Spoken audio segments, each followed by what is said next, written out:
Second one is taking notice. And what's this all about? It's another word for it is mindfulness as well. This is a Mazda 3 blue, as you can see. So my wife bought one of these cars about 10 years ago, and when she bought it I thought, oh, that's a nice car.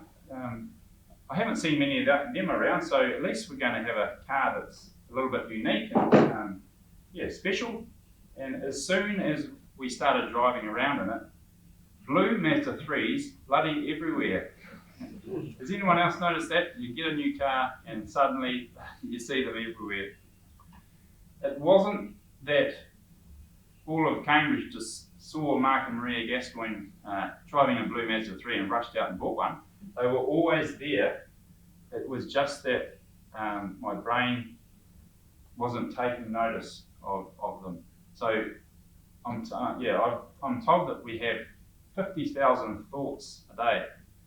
I don't know who's actually sat down and counted all of them, but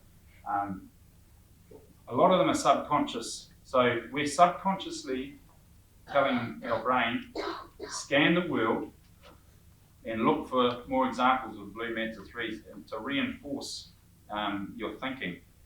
And that's exactly the same if we are taking notice of all the bad stuff that's happening in our lives.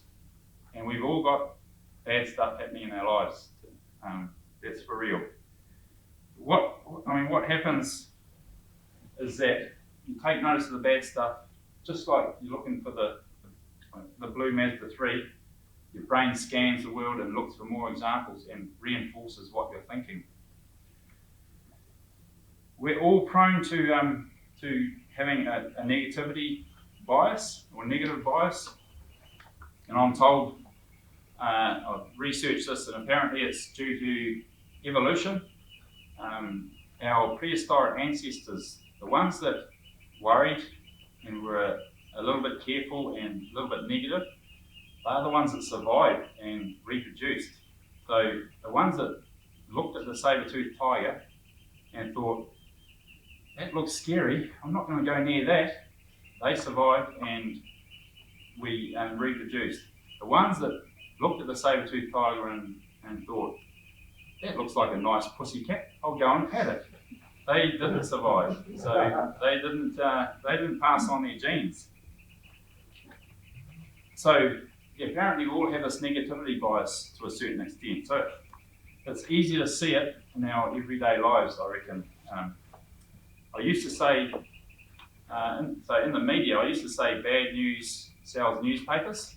I guess now it's bad news sells clickbaits. I'm sure you've noticed that. It's the top stories of each day are the bad news ones. And in social media, you might put a post on social media, or you might see a post about farming, and you might have 50 comments which are positive. You'll scroll through those and you'll find a couple of animal rights extremists or something that are saying something negative, and those are the ones that you notice. Those are the ones you take notice of. I used to get really annoyed at things I saw on social media, but now my attitude to it is being offended by something you see on social media is like choosing to step in dog shit instead of walking around it. So that's my attitude to social media now. I used to get really annoyed at it, but if I believed all the negativity about myself, I would be very affected. Sometimes I think I'm one of the most hated people in the world. I'm a farmer, I'm a cyclist, I'm middle-aged, I'm white, I'm male, everything's my fault. Look, I see it quite often in New Zealand. I hear it so often, farmers saying the media is against us. They always write negative stories about us, but actually our industry body, Dairy NZ, did the research, and they found that actually 90% of the stories written are either positive or neutral, and 10% are negative. but it's the negative ones that we take notice of. It's also really important to look after the way that we talk to ourselves. And if you're just now thinking, I don't talk to myself, well, you have just done it. We've all got an inner critic. I used to be really hard on myself. If I made a mistake on the farm or I really mucked something up, I won't repeat the language I'd use in my head, but it was not good language, and I'd be calling myself a loser and telling me to get my shit together. What are you doing? But you've got to remember, what are you taking notice of? Because your brain is scanning the world and looking for more examples of you being a loser and feeding them to you to reinforce it. All of us have an inner critic to a certain extent. Like, honestly, it's getting better as I've done these talks, but my inner critic, especially at the start of these talks, was telling me, no one is listening to you, they are all bored, and you should be sitting down, and it's been a complete waste of time flying from the other side of the world. But I've managed to calm my inner critic a little bit by now, so hopefully you're listening. I don't know anyone that has a voice in their head that says, you are doing a wonderful job today, and by the way, you look really attractive. Apart from one of my brothers. I won't say which one. So how do we counteract this negativity bias, this inner critic, this noticing all the bad stuff? Well, what I do is I completely flip it, and I take notice of all the good stuff that's happening. I forgot to give an example of how I noticed all the bad stuff. Was a good example of it was I would be riding my motorbike down the race of the farm, which is what you call a laneway, past the cow shed every day. And I remember there was a broken strainer post, and it looked awful. And to start with, I must fix that. And I'd ride past it 3 or 4 times a day, and every time it would bug me. The next day I haven't done that, and a week later, you useless bugger, you still haven't fixed that. It looks awful.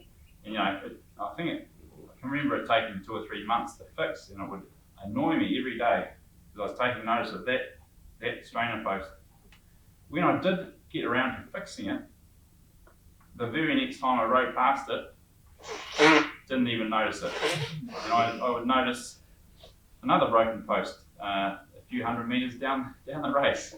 And so what I'm saying is now I make a point. Anytime I fix a post or fix anything on the farm, I'll take the time. If I'm riding past that post, I look at it and I celebrate it. I say, that looks awesome. So I make a point of taking notice of what I've done. Even to the point of I'll stop the motorbike for 10 seconds and just look at it and look at what a great job I've done and how straight it is. I don't get many of them straight. That's my inner critic going again.